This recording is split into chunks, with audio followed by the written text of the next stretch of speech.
Olá, mais um vídeo e hoje estou acompanhada do Celso Alligator para falarmos do Setembro Amarelo. Se você for ao Mato Grosso, não deixe de ver o morador mais ilustre de lá, o Celso. O Setembro Amarelo é uma campanha de prevenção, conscientização e visa trazer informações sobre o tema do suicídio.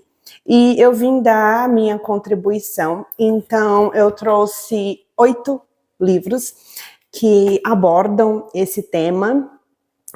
Dentre esses 8, tem uma autobiografia, tem uma biografia não autorizada e tem uma biografia ficcional, que falam indiretamente sobre o tema do suicídio.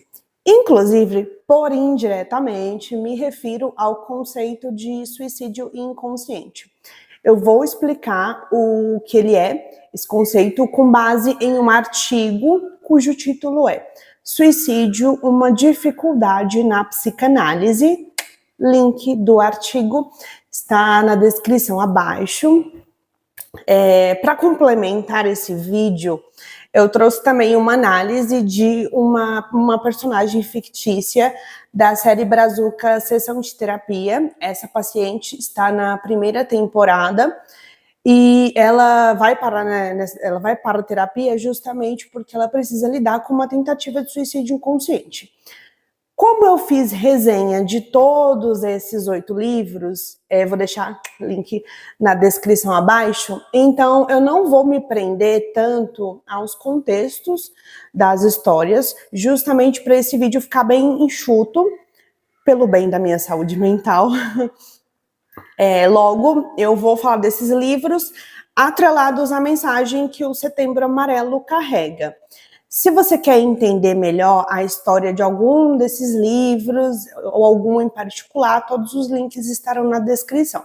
Inclusive, também vou deixar na descrição o número do site do CVV, que é o Centro de Valorização à Vida, então ninguém está sozinho. Depois de fazer esse roteiro, eu consegui perceber algumas temáticas e dinâmicas que se repetem, né? O que eu percebi que essas histórias têm em comum. Então, tem um trauma, um possível transtorno. Esses personagens e essas pessoas reais também, eles percebem mais camadas na realidade do que dão conta. Em resumo, são altamente sensíveis às contingências.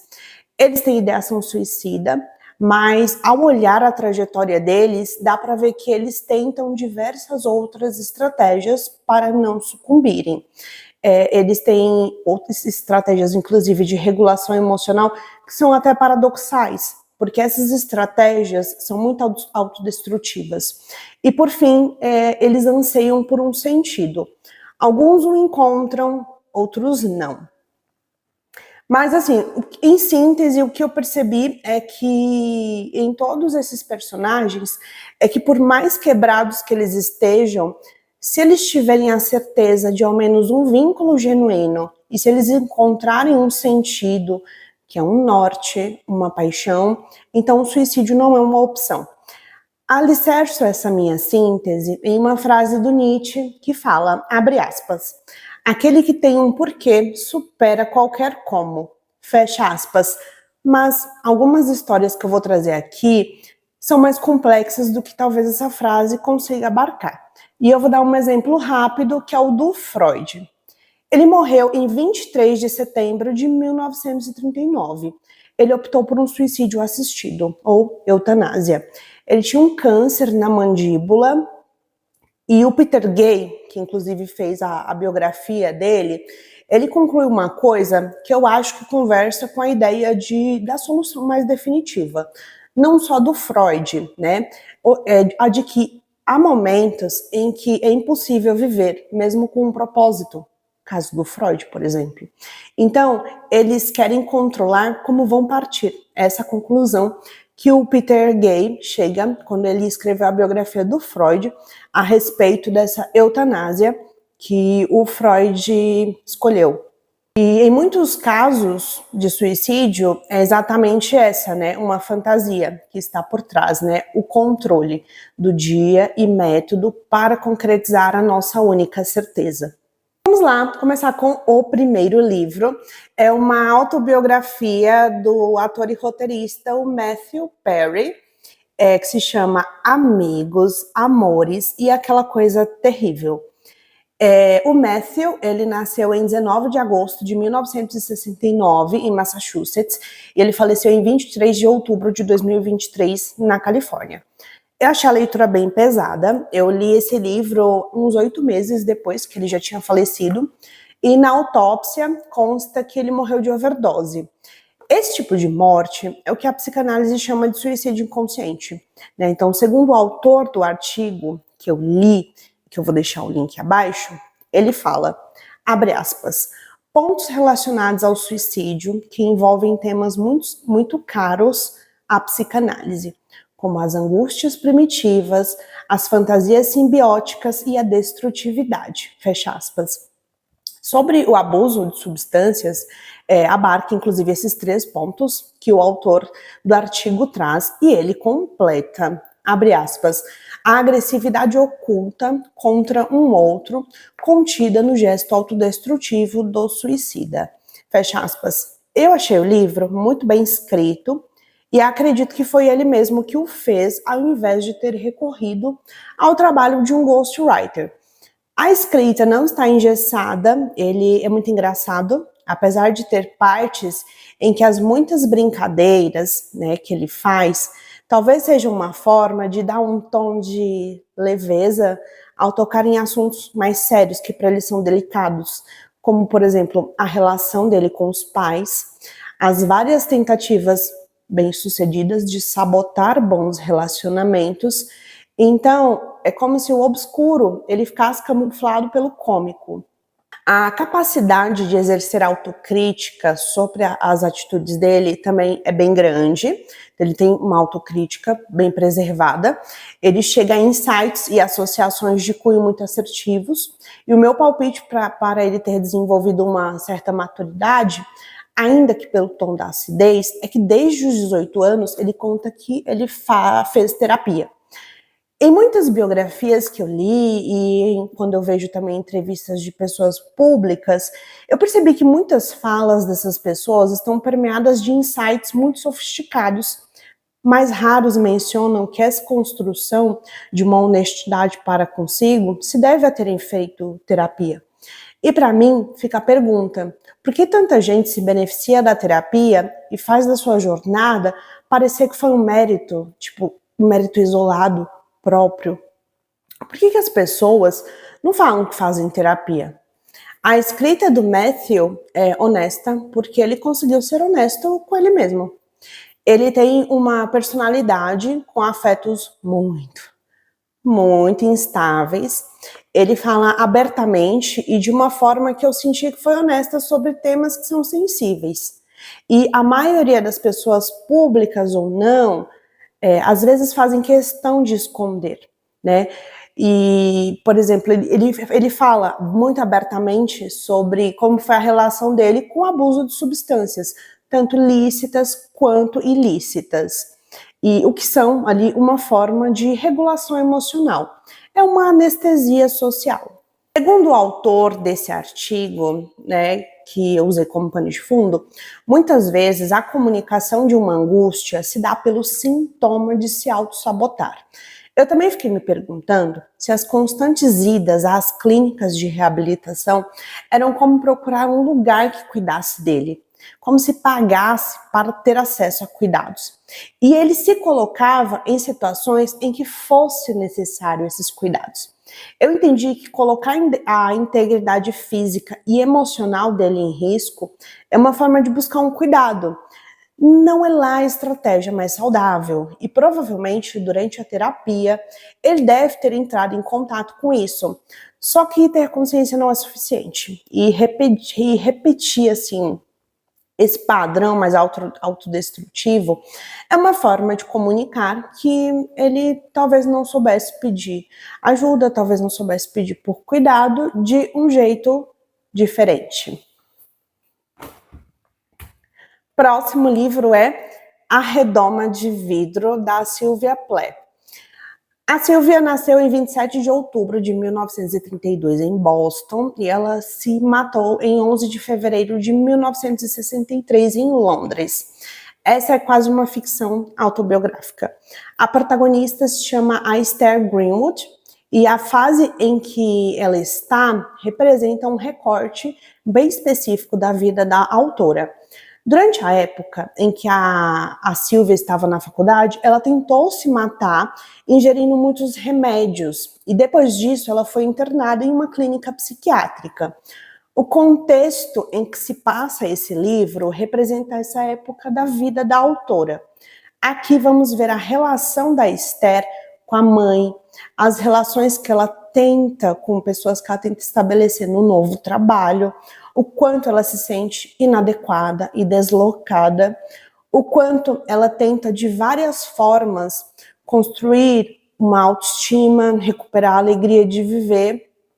É uma leitura bem densa e bem perturbadora. E eu acho importante falar desse livro porque ele, na minha interpretação, é mais do que o que podemos ler. Ele é uma tentativa de uma mulher se reerguer, tentar se entender e tentar melhorar. É o instrumento que ela usa, esse de escrever, é o melhor que ela pode fazer, porque é o que ela se identifica. Para mim, colocar todas essas camadas de emoções no papel é uma forma de se autorregular. Eu entendo dessa forma, pensando não só para mim, na minha opinião pessoal, mas pensando no quanto de conhecimento eu fui acumulando sobre estratégias de regulação emocional. Existem várias, cada um vai escolher o que mais se identifica. No caso da Sylvia, ela se identifica com a escrita. Então, essa estratégia com forma de regulação emocional é uma forma de buscar autoconhecimento e encontrar respostas para como ela funciona. Uma mulher que vê e percebe na realidade mais camadas do que é capaz de sustentar internamente. Esse livro é o melhor que ela pode fazer por ela para se ajudar naquele momento da vida dela. Para além de ela também ficou internada numa clínica psiquiátrica, ela teve uma mulher que tinha uma condição financeira bem estável e a ajudou também. E eu nem consigo imaginar o esforço hercúleo que deve ter sido encarar os próprios demônios, ainda que no papel. E esse testemunho, a capacidade de esmiuçar os demônios pessoais no papel, é uma faceta da resiliência. Novamente, os meios autolesivos que a Sylvia usava era uma forma de comunicar o que não tinha vazão em palavras, ao menos ela não conseguia colocar em palavras. Mas ainda assim, a Sylvia tenta, por meio dessa biografia ficcional, foi um ato de resiliência atrelado a alguma esperança. Ninguém empreende absolutamente nada sem ter a esperança como pano de fundo. Então, esse livro é o que Freud chamaria de sublimação. O próximo é Suicídio, tudo o que você precisa saber, do Richard Simonetti. Esse livro tem uma pegada espírita pelo viés kardecista. Eu tive duas fases relacionadas à religião. Então, eu fui católica, a minha família é muito católica, então eu fiz a primeira Eucaristia, fiz a primeira comunhão, que eu entendo que é uma espécie ali de curso preparatório para jovens entenderem os ritos dentro da igreja, e ingressarem ali na igreja. Tá. Enfim, eu não concordava muito com o que eu via, com o que eu lia, e aos 18 anos, eu tive o meu primeiro namorado e os pais dele eram espíritas, kardecistas. Eu fui a algumas reuniões e nessa época eu li muito, mas assim, foram muitos livros espíritas e eu percebi uma coisa, que os livros que eu comprava com esse viés mais espírita, mesa branca, tinham outro viés bem específico, que era falar da condição mental humana. Então eu li muitos livros sobre transtornos mentais pela perspectiva kardecista. E provavelmente foi algo até que teve muita influência na minha escolha de curso de graduação. Eu me formei em psicologia. Eu trouxe esse recorte particular da minha vida, por quê? Porque talvez muitas das respostas que buscamos podem estar mais perto do que imaginamos. Podem estar nos nossos hábitos, nas nossas escolhas, em quem nos criou. Vocês lembram da síntese que eu fiz lá no começo? Pois é, uma das poucas coisas que essas histórias compartilham é a busca de propósito. Sejam personagens reais ou ficcionais, eles estão procurando um sentido, procurando um propósito. E o meu eu encontrei pelos mais diversos instrumentos, pelos mais diversos vieses. Só que no final só eram variações diferentes para dizer a mesma coisa. E, né, inclusive, por que o tema do suicídio é muito relevante hoje? Porque tem crescido. Quando eu penso em suicídio, eu penso no quanto, assim, não sei como chamar. Se é estratégia, escolha, alternativa, a única opção, a última solução. Eu não sei qual palavra soa mais empática para se empregar. Eu só sei que eu encontrei muitas das respostas para as minhas angústias existenciais na teoria da evolução das espécies. Mas eu tenho uma pergunta que até hoje eu nunca encontrei uma resposta, nem mesmo uma insinuação da resposta, que é: se a meta da vida é sobreviver e passar os nossos genes para frente, por que tantas pessoas deliberadamente escolhem, e não sei se é uma escolha, o extremo oposto, que é o irreversível, né? E, bom, enfim, também me pergunto se é uma escolha. Eu não sei, mas se alguém já pensou por esse ângulo e quiser trocar uma ideia, tô aqui. Os vídeos do canal são uma dialética, jamais uma retórica. Independente de qual religião ou não vocês tenham, então assim, embora hoje eu flutue entre agnóstica e ateia, eu sou muito mente aberta e curiosa para entender temas sobre saúde mental por absolutamente qualquer perspectiva. E o número de suicídio teve um pico na pandemia, mas sabemos que entre jovens continua a crescer. E temos até um mês específico para falar sobre o tema, para conscientizar mais, para trazer mais informações, que é o Setembro Amarelo, que aparentemente não foi suficiente. Porque aqui em São Paulo, onde eu moro, eu me lembro de ter visto faixas na Avenida 23 de Maio com o nome Março Amarelo, para reforçar a mensagem sobre prevenção ao suicídio. E o que essa placa sobre Março Amarelo me reforçou? Me reforçou que os números são mais assustadores e alarmantes do que supomos. Então, se você precisa saber mais sobre um tema, entender um tema, não se prenda só à sua bolha. Veja a mesma cena por diferentes perspectivas, mesmo as que você não acredita ou concorde. Certamente, outras perspectivas vão ampliar o seu mundo e o seu repertório. E tem uma fala na pesquisa científica, que eu não me lembro o nome, mas que eu gosto muito. Se eu me lembrar, eu vou colocar aqui, deixar aqui amarelinho. Que é, às vezes você mira em uma coisa e acerta outra. Isso acontece o tempo todo. Eu acho que é uma das coisas mais bonitas da vida. Por isso que eu gosto de ver a mesma cena por diferentes perspectivas. Sempre acrescenta. O próximo livro é Os Sofrimentos do Jovem Werther, do Goethe. Você já ouviu falar do efeito Werther? O nome desse efeito foi inspirado no nome do protagonista, pelo impacto incomum que esse livro causou na época do lançamento. O efeito Werther acontece depois que se divulga pelos meios de comunicação como uma pessoa pública pôs fim à própria vida. Daí há um pico no aumento da taxa de suicídio, usando ou o mesmo método que essa tal pessoa pública, ou usando a história dessa pessoa pública para justificar tal fim. Por isso, muitos casos de pessoas que atentam contra a própria vida não são amplamente veiculados. Casos, por exemplo, de pessoas que o fazem em espaços públicos, como o metrô.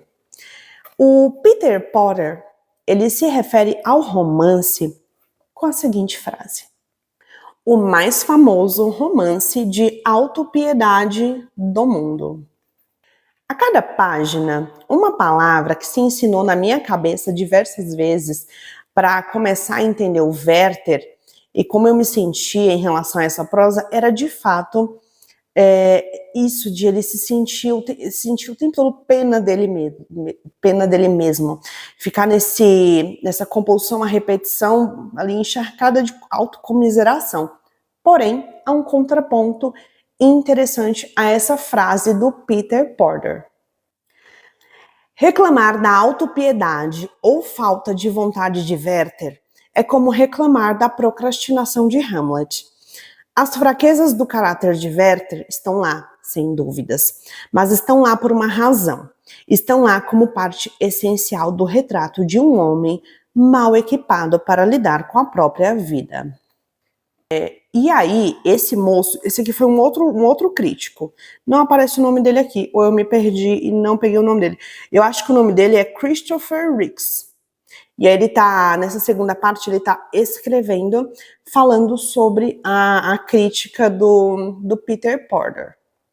Eu percebi que o Peter Porter, ele não faz menção alguma à falta de vontade de viver do Werther, ou falta de esforço. Inclusive, eu vejo diversos esforços do Werther nesse livro para lutar contra essa obsessão de ir embora para sempre.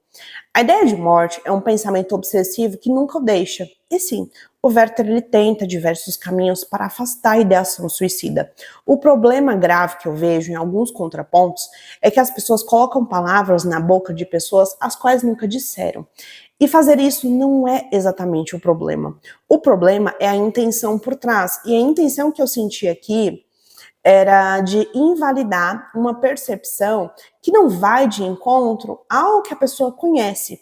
E aí, uma conversa que poderia ser produtiva descamba para a retórica.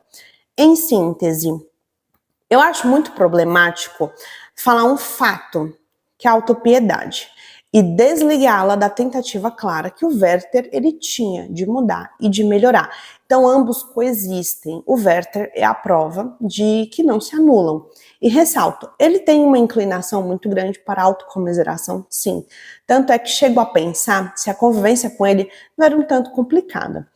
Talvez o sintoma de autopiedade exacerbado seja um sintoma de uma inabilidade de se ajustar, uma inabilidade de ter outras estratégias para lidar com a realidade tal qual está dada. E se ninguém tem pena dele, é como se ele tivesse que se auto-oferecer. Em resumo, eu interpreto esse ato extremo do Werther como tendo uma visão do futuro carregada de pessimismo, que é uma definição mais rasa para ansiedade generalizada ou a TAG. Mas a tendência dele a já ter um humor mais deprimido, associado a crenças estruturantes e enraizadas de que ele só seria feliz de uma única maneira. E sendo essa maneira impossível, que foi o caso de um amor que não pôde ser correspondido, então ele usa um método definitivo para que ele não tenha que enfrentar essa perspectiva que internamente ali para ele, a perspectiva de futuro é catastrófica. Então, é assim que eu interpreto essa solução final do Werther. O próximo livro é O Lobo da Estepe, do Hermann Hesse. A esposa do autor teve questões psicológicas e ela passava com... Gente, eu não me lembro se era psiquiatra ou se era psicólogo, um dos dois, tá? O mais importante é que, assim, esse profissional, ele usava como pano de fundo para tratar ali os pacientes a teoria analítica, criada pelo psiquiatra Carl Gustav Jung. E depois, o autor também teve algumas questões psicológicas e ele passou a se consultar com o mesmo psiquiatra da esposa. A escrita do Hermann é profundamente influenciada pela psicanálise. E a teoria psicanalítica, né, que é fazer do cuidado um negócio. Oferecer algo tão básico como escuta atenta.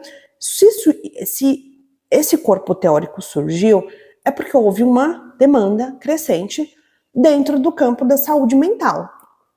Esse livro, que é até hoje, setembro de 2025, até hoje é o meu livro favorito da vida. É o que eu descreveria como a sublimação da dor em seu estágio mais caoticamente organizado. O protagonista, o Harry Haller, ele tem ideações suicidas muito contundentes. Parece que não há nada que seja capaz de demovê-lo do plano de tirar a própria vida aos 50 anos. Sim, ele realmente marca uma data, ele planeja. Temos descrições aqui.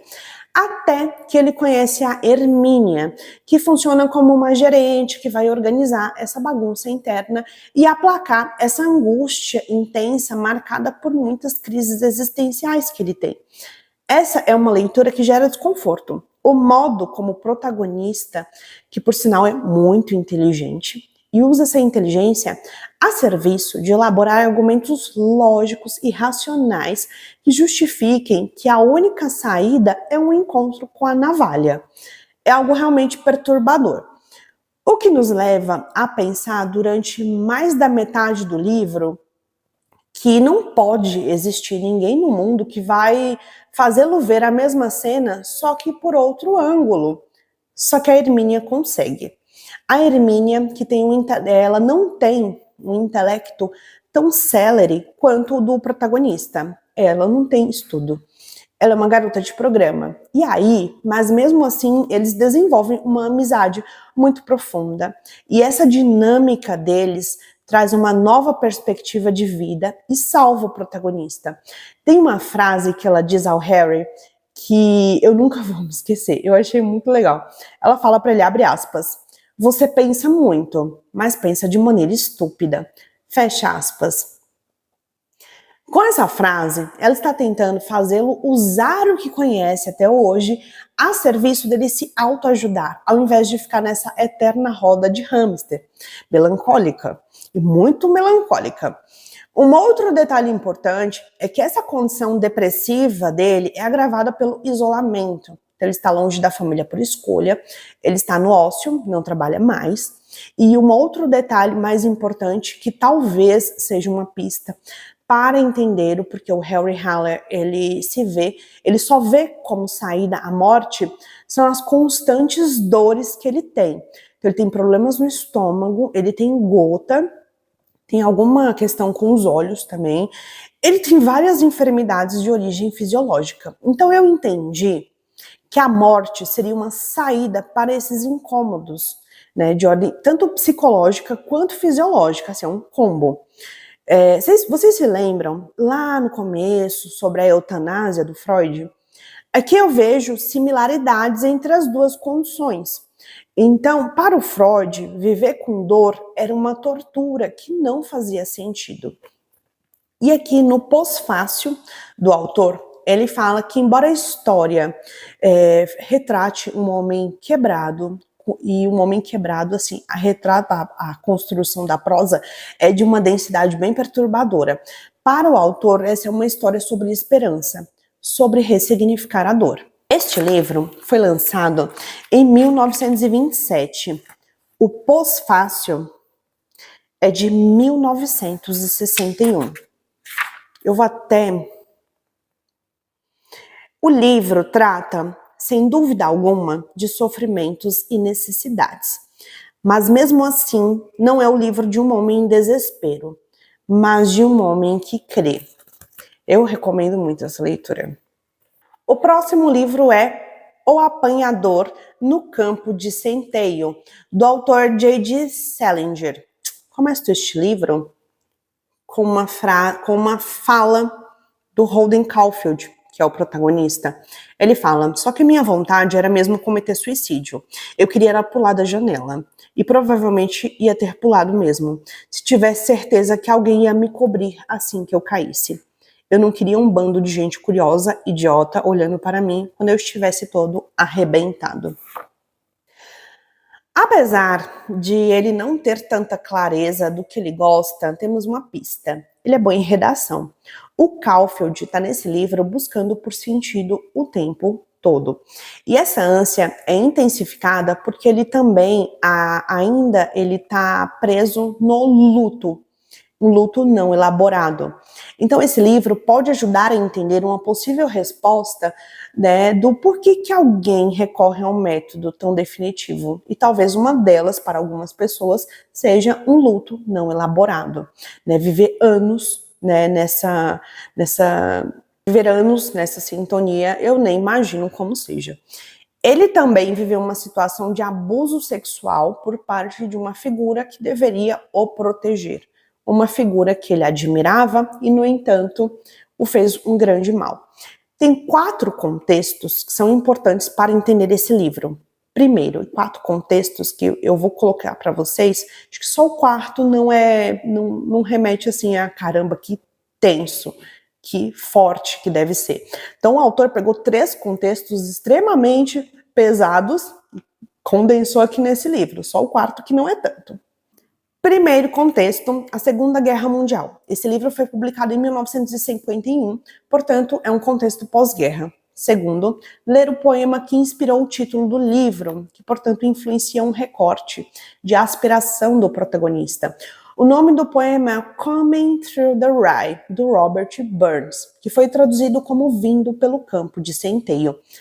Esse poema está atrelado à única coisa que o Caulfield passaria a vida toda fazendo. Logo, é análoga ao que para ele faz sentido.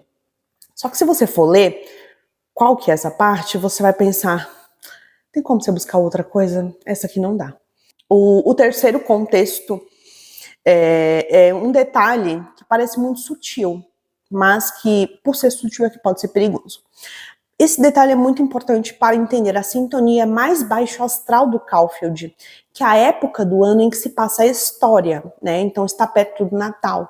E essa data é simbólica, no sentido de que talvez é a única época do ano em que as pessoas se reúnem com várias famílias, que não vêm há meses ou anos. E, bom, aí o Caulfield, né, com o seu traço mais auto-sabotador, ele se colocou em situações que vão fazer com que essa data se torne muito, mas muito punitiva para ele. Não só adiciona isso ao fato de o irmão não vai poder mais, um dos irmãos dele, porque ele tem mais 2 vivos, um dos irmãos dele não vai poder passar o Natal com eles porque faleceu.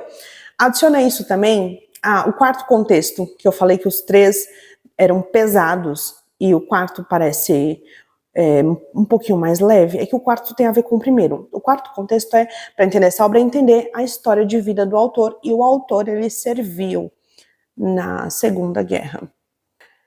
O Caulfield, ele está saindo da adolescência. Ele é um menino muito amargurado, ranzinza, deprimido, né? Frase no Goethe. É um menino mal equipado para sobreviver no mundo tal qual está dado. Conforme eu fui acompanhando a trajetória da decadência emocional dele, eu fiquei me perguntando como ele chegou ao ponto em que ele chega. Um ponto em que ele está tão quebrado, tão deprimido, tão carente, que assim ele vai chamando vários desconhecidos aleatórios para beberem com ele. Ele se oferece para pagar a conta. Ao mesmo tempo em que imagina que os hóspedes do hotel em que ele se hospeda são pervertidos e bestas, os funcionários devem ser mais deprimidos do que ele. Ele descreve o quarto em que ele se hospedou como asqueroso. Então, assim, entendam que é esta lente que o Caulfield vê o mundo. Ele basicamente se veste de um complexo de superioridade para camuflar as fragilidades e inseguranças dele. E aí, né, quando ele vai a um bar, por exemplo, ele fica ouvindo a conversa, tirando um sarro do conteúdo das conversas dos outros, ou tirando um sarro do modo como as pessoas bebem e se comportam. Eu achei interessantíssimo, porque a construção da linguagem dele é muito impessoal, e aí está a serviço de reforçar o tom da personalidade dele, reforçar essa lente pela qual ele vê o mundo. Uma lente muito estreita, uma lente que só o deprime ainda mais. Adiciona isso ao tempo todo o Caulfield ele deslocar os afetos dele para causas externas a ele, porque ele é incapaz de olhar para o mundo interno dele, porque ele está mal equipado para tal movimento. Não é à toa que ele faz esse movimento de se explicar de fora para dentro, né? E o melhor é fazer o movimento contrário, o que é mais maduro, porém também é mais difícil, né? Mas ser maduro para o Caulfield causa angústia a ele. Então ele fala, né? A rua é deprimente, o corredor da escola é deprimente, entenderam? É isso que eu quero dizer com projetar fora aspectos dentro. Alguns sentimentos ele consegue nomear, como a solidão, e logo depois a consciência dessa sensação é acompanhada da ideia de morrer. Uma das características que diferencia a depressão moderada da grave é que na grave existe a ideação suicida, né? No caso aqui do Caulfield, ele não planeja morrer, tá? Mas ele pensa constantemente em morrer, ele tem fantasias com morrer. Mas dá para perceber também que as fantasias dele estão um pouco atreladas em ser socorrido, em alguém cuidar dele, né? Então ele normalmente ele tem um movimento que se repete muito para lidar com essa sensação e para ser evasivo às perguntas que o fazem, ele mente, né, de um jeito muito criativo, então ele fica inventando histórias com detalhes que o fazem passar por ele é um tanto manipulador. Ele adapta a mentira ao que o interlocutor gostaria de escutar, mas no fundo, olhando ele, pensando para além de ele mente. Na verdade, o que eu entendo é que é um recurso que ele usa para conseguir atenção, para conseguir um pouco de afeto desse outro. Não é lá a melhor estratégia, mas no momento é o que ele sabe fazer. Então, a depressão tem 3 níveis, né? Tem o leve, o moderado e o grave. O Caulfield, ele me parece, no início dessa narrativa, ele tem uma depressão de um leve caminhando para um moderado. E ao longo da narrativa eu tive a impressão que ele vai caminhando para uma depressão um pouco mais grave e limitante. Uma questão importante para pensar sobre o protagonista é a relação dele entre depressão e ócio, que eu percebo que a ociosidade é o que o leva a abordar assuntos muito aleatórios, ou histórias que ele inventa para conversar com as pessoas como se fosse uma estratégia de evasão de si mesmo. Já que ele tem uma personalidade um pouco mais imatura, logo ele é pouco habilidoso em fazer movimentos complexos, como se olhar de forma mais profunda, mas com a função de ir se investigando mais a fundo o que o motiva. E na inabilidade de buscar dentro, ele faz um movimento oposto, que é fora. Então, para se distrair de si, ele faz um enorme esforço para se distrair dele mesmo. Preencher o tempo e suplantar o vazio, ele costuma importunar os outros.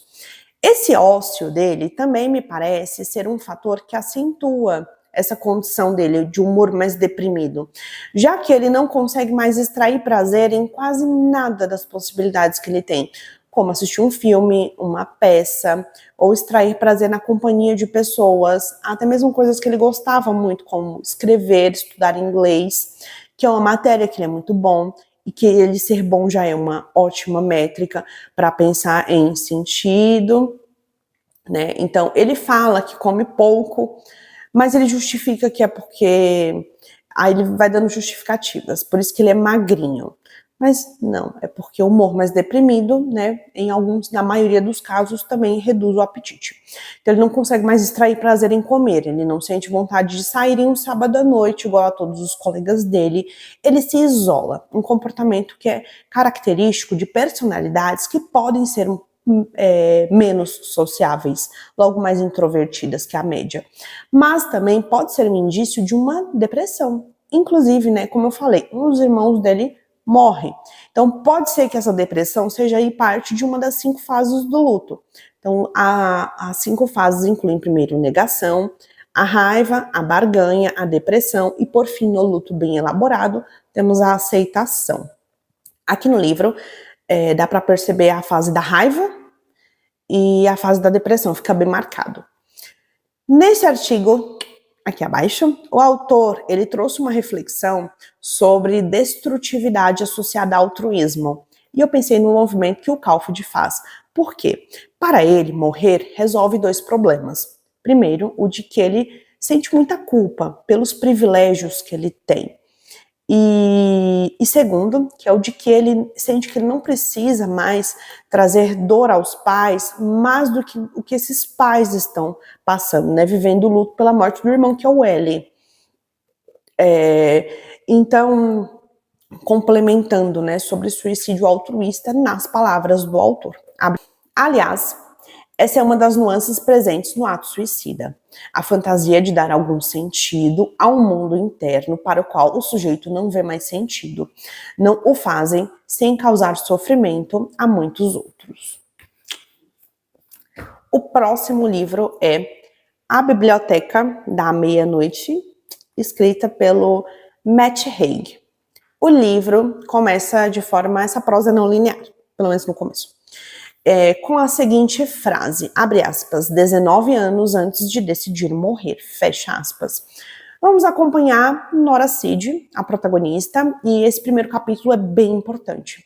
Então, nessa cena do primeiro capítulo, a Nora está sentada na biblioteca de Hazelden School e ela está olhando fixamente para um tabuleiro de xadrez.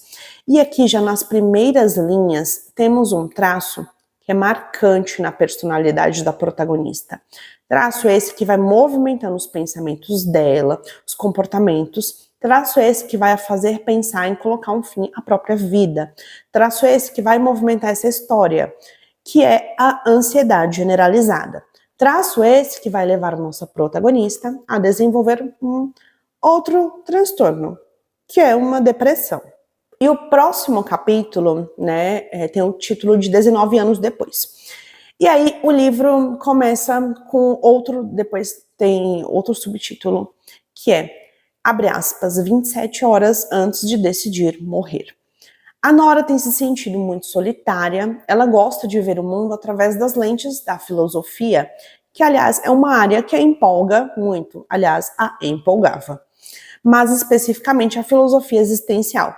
E um dos filósofos existencialistas mais conhecidos é o Jean-Paul Sartre. E para entender alguém, é fundamental entender melhor as escolhas desse alguém, em detrimento de tantas outras. Principalmente se essa escolha é uma escolha que parte da própria pessoa, ao invés de uma escolha que é imposta pelos pais ou por quem cuida da pessoa. E iremos ver mais para frente que estudar filosofia e mais precisamente se identificar com essa vertente da filosofia existencialista é uma expressão do gesto espontâneo da Nora, né? Ao invés de ser um gesto do ambiente. Né? O gesto do ambiente é quando alguém simplesmente fala para você fazer alguma coisa, não pergunta se você gosta ou não, impõe esta vontade. Né? Então é o gesto do ambiente que invade. Né? Quando alguém impõe algo a você sem perguntar o que você acha. Né? E aí, quando acontece isso, a pessoa só tem que reagir a essa expectativa e, portanto, interpretar um papel que destoa da essência.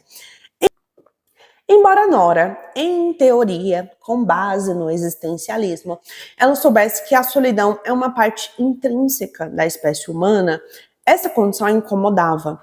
Embora ela também tivesse consciência de que o mundo não faz sentido, ao menos não o mundo tal qual está simbolicamente dado. E a partir dessas ideias, as coisas vão ficando mais perigosas. A ideia de solução, de solidão, que ela não consegue, ela consegue entender racionalmente, mas emocionalmente as coisas não casam, e a ideia de que nada faz sentido. Então, a partir dessas duas ideias que vão começando a se cristalizar ali, né, nela, as coisas vão ficando um pouco perigosas, né? Essa receita que eu falei aqui culminou em um fim que se justifica pelos meios. Meio esse que é quando ela viu o Voltaire morto. Ela disse que sentiu inveja. Voltaire é o gato dela. E se ela já se sentia sozinha, agora com a única companhia que ela tinha, que não está mais vivo, e essa sensação foi plantando algumas ideias negativas ali nela. O fato da Nora ser uma mulher rígida, eu acredito que seja um reflexo de como o pai a tratava. Então, quando eu falo que ela foi desenvolvendo algumas ideias negativas, também tem um pouco a ver isso com ela ter uma personalidade mais rígida. Ela não é muito flexível. E isso é uma parte muito importante para entender a dinâmica da Nora e entender como ela foi chegar na ideia de vou concretizar uma solução final. O fato da Nora ser uma mulher rígida, eu acredito que seja um reflexo de como o pai a tratava. Então, esse livro já chama a atenção para o quanto muitas das respostas que a gente busca estão mais perto do que nós imaginamos. No caso da Nora, muitas respostas às quais ela buscava estavam no pai dela. O pai, ele é um homem que acabou depositando na filha as frustrações e as falhas na vida dele. Então ele acaba projetando um ideal que era dele, ele joga na filha. Então ele queria que ela fosse campeã olímpica de natação. Talvez um sonho do próprio pai, que ele, ao não realizar, ele cobra da filha. Então ela o descreve, enquanto treinador dela, como um homem que fica com a mandíbula cerrada, uma microexpressão que denotava raiva. Os olhos estavam alternando entre o cronômetro e a filha, enquanto a pressionava a quebrar ali os próprios recordes. Vejam, pai rígido, que acaba influenciando ela a também interiorizar esse comportamento do pai como ok. E a Nora também diz que sente no olhar do pai um olhar de julgamento sempre que ele a treinava. Um plano rígido, ele existe porque funciona, mas ele tem um preço e um custo que pode sair caro e que todo mundo sabe, mas todo mundo ignora. Um custo emocional. Um plano rígido, como o do pai da Nora, pode funcionar no curto, no médio e até no longo prazo. Isso depende do quão obsessivo ou obsessiva a pessoa submetida ao plano rígido é. Um dos grandes problemas de estar sob um plano rígido, ou de dentro para fora, ou de fora para dentro, é que essa tensão causada pela rigidez afunila a criatividade. E para desenvolver planos para melhorar o que está ruim, precisamos ser criativos. E de certa forma, todos nós somos criativos. A questão é o quão rígido você é. E o pai, ao ser muito rígido com a Nora, fez com que ela se tratasse com rigidez. Ela internalizou esse jeito do pai, ela se identificou com esse jeito rígido do pai. E há prêmios sociais por ser rígido e implacável consigo mesmo? Sim. E é isso que mantém as pessoas se agarrando e se submetendo a pressões absurdas e que, no fundo, as adoecem. O próximo livro é Amy Winehouse, biografia, do jornalista Chas Burden. Amy Jade Winehouse nasceu em 14 de setembro de 1983 e ela morreu em 23 de julho de 2011. Ela morreu em decorrência de ter consumido muito álcool. A Amy, assim como o Matthew, eles tiveram um suicídio inconsciente. Então, eles têm um padrão de se comunicar através de uma autopunição, através de uma autolesão. Essa é uma espécie de biografia não autorizada, escrita por esse jornalista. E bem, a maioria de vocês sabem bem como foi a ascensão e todos os excessos da Amy. A mulher estava no looping de autossabotagem muito intenso. Quando eu ouço a Amy cantar, é aí que eu tenho uma ideia do quanto ela foi uma mulher muito, com uma personalidade mas muito sensível. Daquelas que percebem mais nuances na realidade do que dá conta de elaborar. Eu consigo perceber isso só pelo jeito como ela canta. Ela tinha um jeito muito próprio, muito singular, de colocar a alma dela em cada palavra, em cada nota que ela cantava. Então, ela dava uma vida e um vigor para as músicas que me espantam até hoje. Nesse ponto, eu a acho muito parecida com a Elis Regina. Ambas, quando cantam, é uma das coisas mais raras e lindas de se ouvir. Eu fico muito impressionada.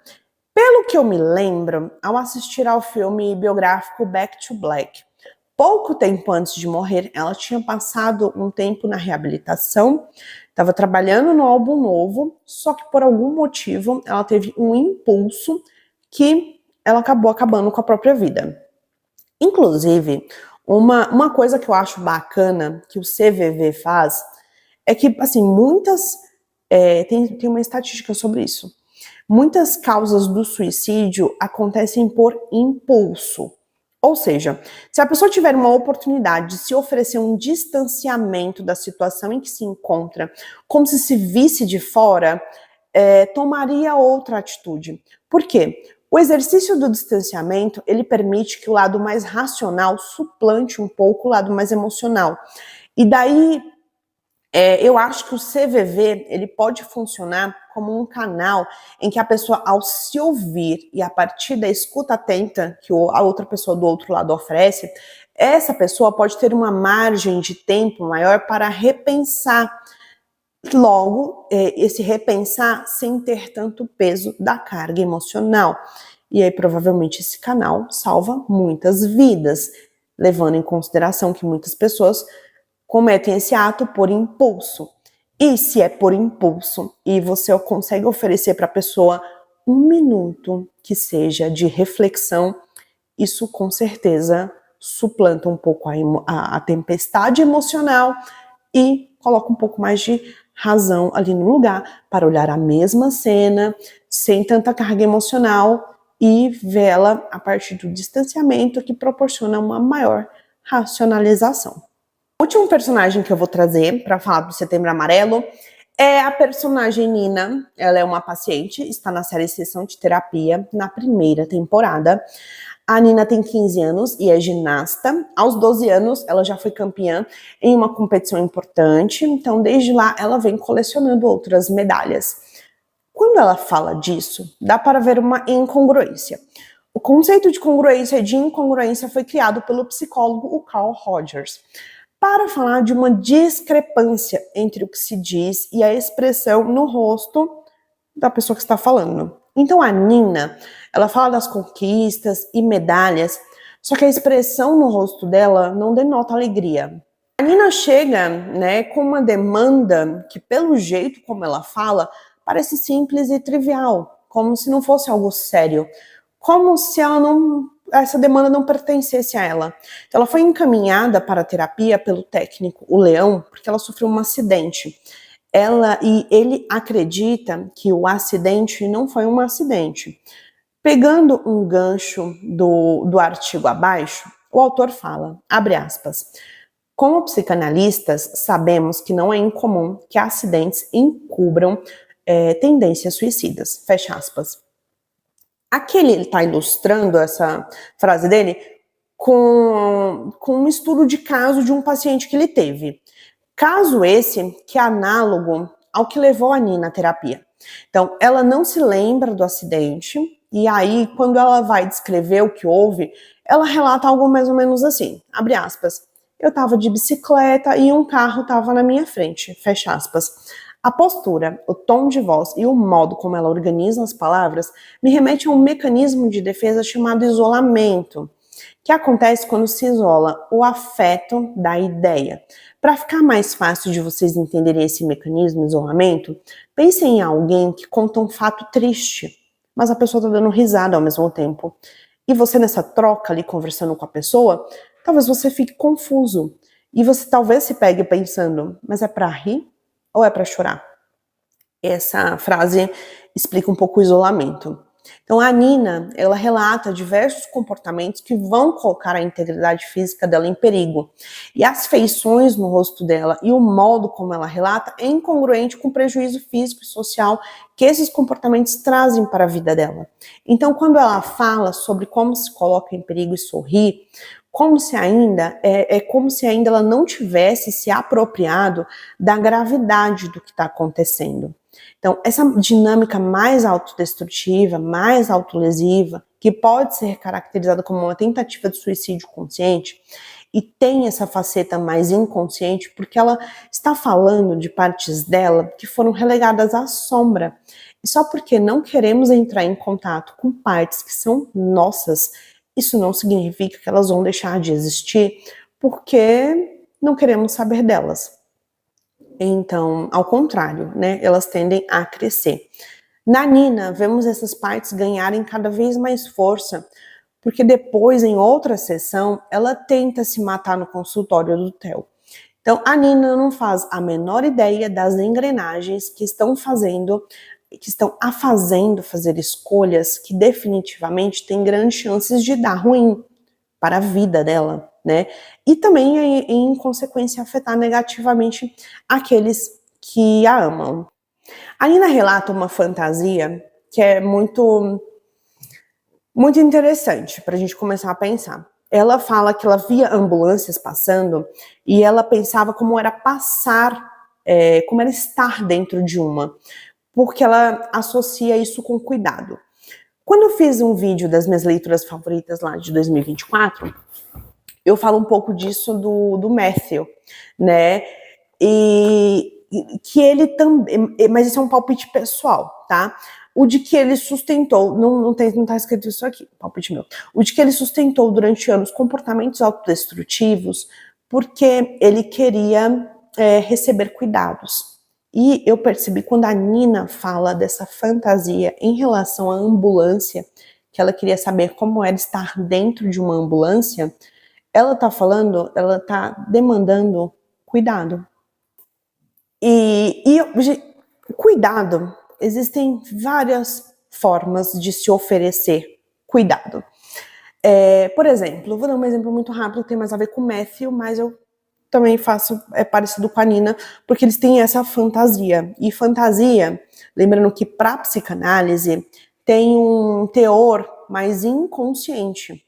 Quando temos mais consciência, se chama devaneios e divagações. Então, devaneios e divagações são fantasias conscientes, são pensamentos mais conscientes. Agora, a fantasia é um pensamento mais inconsciente, e que por ser inconsciente, certamente ele terá uma força sobre os nossos comportamentos, sobre as nossas ações, sobre as nossas escolhas, que não podemos controlar. Então, por isso, o inconsciente ele tem tanta força. Porque como você vai conhecer o que você não consegue nem colocar em palavras? Complicado, né? Agora eu vou trazer um raciocínio bem rápido, que talvez seja análogo a oferecer cuidado. Não adianta você querer ajudar um dependente químico com os cursos encharcados de moralismos. Com esse tipo de discurso, você não vai dizer nada que um dependente não saiba. Então, o dependente, ele sabe que ele está colocando a integridade física dele em risco. Ele sabe que ele pode perder o respeito de quem o ama. Ele sabe que quem o ama pode se afastar. Ele sabe tudo isso. Se você quer ajudar alguém, pergunte como essa pessoa se sente se autodestruindo. O que essa pessoa ganha? Tem que ter algum ganho. Nenhum comportamento se sustenta sem um ganho. Assim como a Nina tem uma fantasia em relação à ambulância, de que ela receberia cuidados, o Matthew, talvez, né, ele se colocava muito em risco para poder cobrar cuidados. É claro, ressalto de novo, ele não diz isso no livro, tá? Isso é uma interpretação minha. Eu aprendi uma coisa com uma analogia que o Freud usou para explicar o ego e o id, que é um iceberg. Olha o tamanho da nossa parte inconsciente. Olha o tamanho da sua consciência. O que me leva a uma das minhas frases favoritas da vida, e quem a disse foi o René Descartes. Ele disse, abre aspas, daria tudo o que sei pela metade do que eu ignoro. Fecha aspas. Bom, e aí foi nessa sessão que ela conta sobre a noite do acidente. Nessa noite ela foi uma festa de aniversário da Tati, que é uma filha lá do treinador dela. Ela descreve essa festa como se fosse uma peça de teatro, ou seja, para ela as pessoas estavam atuando, né? Esse é o nível de sensibilidade da Nina. Ela é capaz de ler as pessoas e o ambiente de uma forma muito precisa e rápida. Então essa sensibilidade da Nina, por enquanto, é a maior ruína dela. Mas na terapia ela tem a oportunidade de transformar esse traço na maior força dela. Então, me pareceu que a Nina quis dizer, né, que as pessoas lá na festinha de aniversário da Tati estavam presas por correntes invisíveis, e com correntes visíveis ou não. Se você sente que são o que te prendem a um lugar, então é porque não quer estar nesse lugar. E a Nina percebeu essa dinâmica, saiu de lá, ficou muito mal, e após sair, foi aí que aconteceu o acidente. Eu interpreto esse suicídio inconsciente, essa tentativa, como uma perda total da esperança. Se ela sentia que não tinha apoio da mãe, transfere esse apoio para o treinador. E aí depois percebe que ele e a família dele só vivem uma performance, então qual o sentido de viver se talvez ela nunca vai experienciar um vínculo genuíno? E em uma outra sessão, ela consegue verbalizar sem o tom de brincadeira que tentou se matar. Lembram lá que eu falei que ela já está entrando em contato com os sentimentos dela? O que é uma baita evolução. A Nina, nessa temporada, eu fiz uma resenha de cada um dos pacientes. A Nina foi uma das pacientes que eu mais notei evoluções. Ela tá brilhando, essa menina. Claro, tem lá umas partes tensas, tem mais partes tensas, mas tem uma boa resposta ali no final, a terapia. É isso. Mas antes, eu tenho um vídeo para recomendar, que é do canal Ludo Viajante. O nome do vídeo é Qualia, porque é difícil explicar o que você sente. Vou deixar o link abaixo. Esse canal do Thiago mistura filosofia com bom humor. Ele junta os dois de uma forma muito criativa. Eu recomendo o canal dele se você estiver feliz ou se você estiver meio borocochô. É isso.